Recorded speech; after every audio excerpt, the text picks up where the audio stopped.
High friends, स्वागत छ तपाईहरुलाई फेरि पनि अर्को एउटा नयाँ भिडियोमा। फ्रेन्ड्स, स्यामसङले आफ्नो स्यामसङ ग्यालेक्सी M14 5G स्मार्टफोनलाई नेपालमा लन्च गरिसकेको छ र यो भन्दा पहिला स्यामसङले आफ्नो Samsung galaxy A14 5G स्मार्टफोनलाई lunch गरेको थियो, जुन भने 27999 को प्राइसमा लन्च भएको थियो र अहिले भने यो स्मार्टफोन त्यो भन्दा पनि सस्तो प्राइसमा लन्च भएको छ।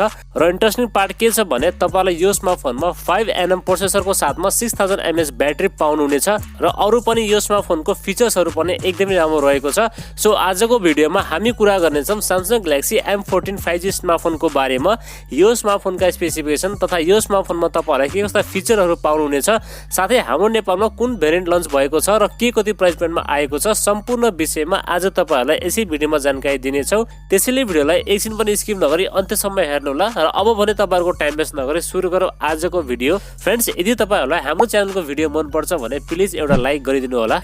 सबैभन्दा पहिला हामी कुरा गर्नेछौं यो स्मार्टफोनको डिजाइन र डिस्प्लेको बारेमा। डिजाइनको बारेमा कुरा पर्दा यो स्मार्टफोन भने एकदमै राम्रो डिजाइनको साथमा आएको छ। यसको पछाडिपट्टि टप लेफ्ट साइडमा ट्रिपल रियर क्यामेराको सेटअप साथमा एउटा एलईडी फ्ल्याश र तलपट्टि भने यसमा तपाईहरुलाई स्यामसङको ब्रान्डिङ पाउनुहुनेछ र अगाडिपट्टि भने यसमा तपाईहरुलाई वाटर ड्रप नचको डिस्प्ले पाउनुहुनेछ। जनरली यस प्राइस पोइन्टमा अन्य ब्रान्डका स्मार्टफोनहरुले चाहिँ 55 कलरको साथमा डिस्प्ले दिएका हुन्छन्, तर तपाईहरुलाई भने यो स्मार्टफोनमा वाटर ड्रप नचको डिस्प्ले पाउनुहुनेछ र एकदमै राम्रो कुरा के छ भने तपाईले यसमा गोरिल्ला ग्लास 5 को प्रोटेक्सन पाउनुहुनेछ। आई थिंक बिल्ड क्वालिटी र डिजाइन भने यसमा फोनको एकदमै राम्रो रहेको छ। र डिस्प्लेको बारेमा कुरा पर्दा यसमा भने तपाईलाई 6.6 इन्चको FHD plus PLS LCD panel पाउनुहुनेछ। डिस्प्ले साइज भने यसमा तपाईलाई हल्का ठूलो पाउनुहुनेछ र साथमा गेमिङको लागि भने 90 हर्ट्ज को फास्ट रिफ्रेश पनि पाउनुहुनेछ। फ्रेन्ड्स, डिस्प्लेमा PPI डेन्सिटी बढी भएको कारणले तपाईले यदि यो स्मार्टफोनमा कुनै भिडियोहरु हेर्नुहुन्छ, मुभीहरु हेर्नुहुन्छ भने एकदमै राम्रो एक्सपीरियन्स पाउनुहुनेछ। ओभरअलमा डिस्प्लेको बारेमा भन्नु पर्दा डिस्प्ले भने यस प्राइस पोइन्टमा एकदमै राम्रो रहेको छ। तपाईलाई यो डिस्प्लेमा कन्टेन्ट वाचिङको लागि र गेमिङको लागि भने कुनै पनि शिकायत आउने छैन। र परफर्मेन्सको बारेमा कुरा पर्दा यसमा पनि तपाईलाई एक्जिनोसको 1330 5G चिपसेट पाउनुहुनेछ, जुन भने 5 नैनोमिटरमा बनेको चिपसेट हो। यसमा तपाईलाई हिटिङ भने एकदमै कम पाउनुहुनेछ। साथमा LPDDR4 को र्याम टाइप र UFS 2.2 को स्टोरेज टाइप पाउनुहुनेछ। रिड एन्ड राइट स्पिड पनि यसमा तपाईलाई डिसेन्ट पाउनुहुनेछ। फ्रेन्ड्स, ओभरअलमा परफर्मेन्सको बारेमा कुरा पर्दा यसमा चाहिँ तपाईलाई गेमिङ भने एकदमै राम्रो खेल्न सक्नुहुनेछ। गेमिङको लागि र डे टु डे युजको लागि भने तपाईलाई यो स्मार्टफोनमा कुनै पनि शिकायत आउने छैन।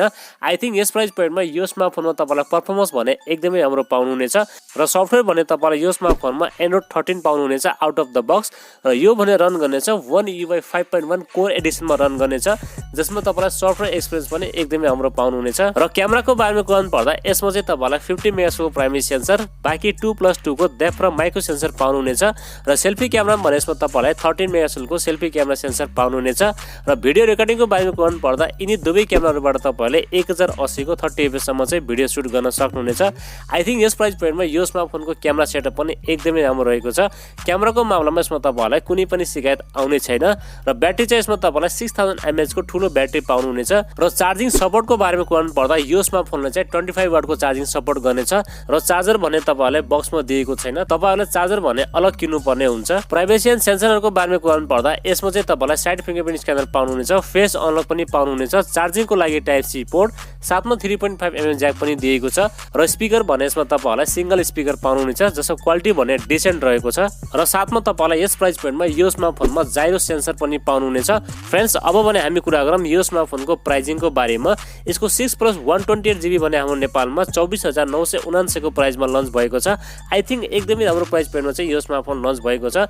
यदि तपाईहरुको बजेट 25000 सम्म छ र तपाईलाई यस बजेटमा स्यामसङको एउटा 5G स्मार्टफोन खोज्नु भएको छ भने तपाईले यो स्मार्टफोनलाई ढुक्क भएर लिँदा हुन्छ। हुन त यस प्राइस पोइन्टमा रेडमीले आफ्नो Redmi Note 12 लाई पनि लन्च गरेको छ, बट त्यो स्मार्टफोन भने 4G स्मार्टफोन हो, तर यो चाहिँ 5G स्मार्टफोन हो, फिचर प्रुफ फोन हो। ल त साथीहरु, यति नै थियो स्मार्टफोनको बारेमा। तपाईलाई भने यो स्मार्टफोनको स्पेसिफिकेसन कस्तो लाग्यो, आफ्नो केही सल्लाह सुझाव भएमा प्लिज एउटा कमेन्ट गर्नु होला। भिडियो मन परेमा एउटा लाइक पनि गरिदिनु होला र यदि नयाँ साथीभाइहरुले हाम्रो च्यानल पहिलोपल्ट हेर्दै हुनुहुन्छ भने प्लिज हाम्रो च्यानल सब्स्क्राइब गरिराख्नु होला। अर्को भिडियोमा भेट्ने बाचा गर्दै आजलाई बिदा लिन्छु। हवस्, धन्यवाद। जय नेपाल।